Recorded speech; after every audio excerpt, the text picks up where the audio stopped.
Bukombe Stadium. Bukombe Stadium. Uwanja mzuri sana. Wananchi tunaenda kuzindua wiki ya mwananchi kwenye uwanja huu tarehe 4. Ila tuwapongeze jamani waliohusika na kwenye kujenga uwanja.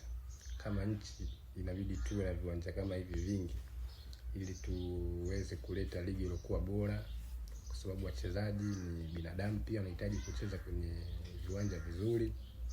Na pia itasaidia kuzalisha vipaji vingi vya mpira.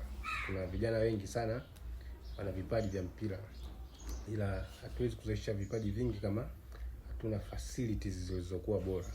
Kwa hiyo tuwapongeze sana waliohusika na kujenga kiwanja hiki cha Bukombe. Kwa hiyo jamani, tunaomba pia wadau wa michezo tuongeze spidi ya kujenga viwanja vizuri kama hivi. Hongereni sana mliohusika na kujenga uwanja wa Bukombe. Uwanja mzuri, uwanja mzuri, uwanja mzuri sana. Hongereni sana.